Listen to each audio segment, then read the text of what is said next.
It is my hometown, so I love Stevens Point. I love everything about Stevens Point. I'm raising my family here, so it was a logical choice. Well, I've worked in the public sector since I was 20, so I'm passionate about serving the public.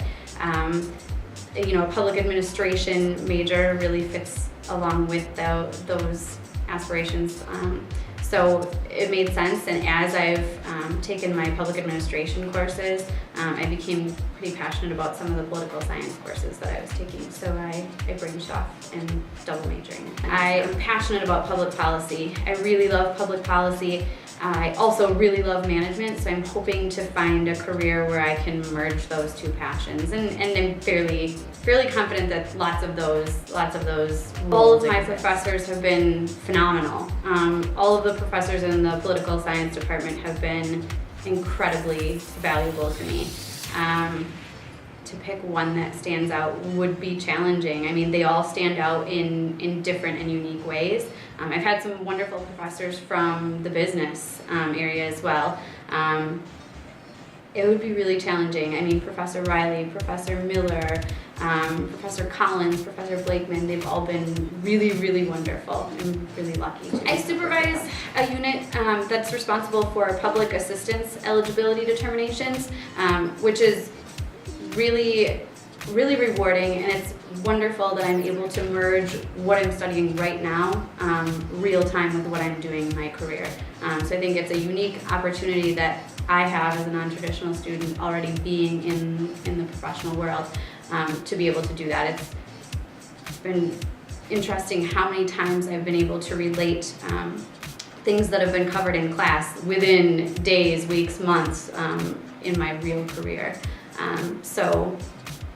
As a non-traditional student, I weighed online colleges. Some of the really well-publicized for-profit colleges versus, a brick-and-mortar experience here at UWSP. And I really, although there's great pull for flexibility and being able to do things online, I really felt that UWSP offered enough flexibility for me to be able to get all of the benefits that I wanted to get from UWSP or from a brick and mortar school that I didn't need to go to one of those colleges. I have been amazed at how willing to accommodate my non-traditional status my professors have been.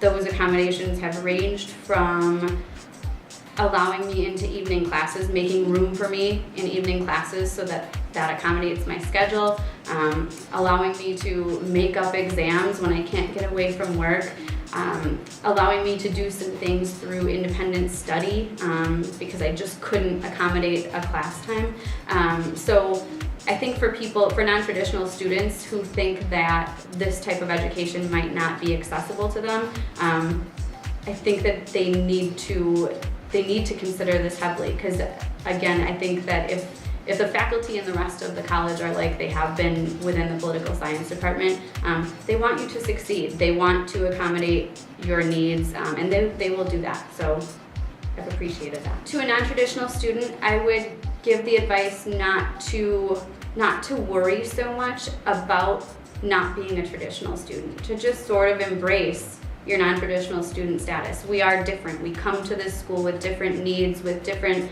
obligations. And again, like I said, professors are overwhelmingly accommodating of that. So I guess my advice would be, don't be afraid to ask for that. Don't be afraid to talk about that with your professors. They want you to succeed.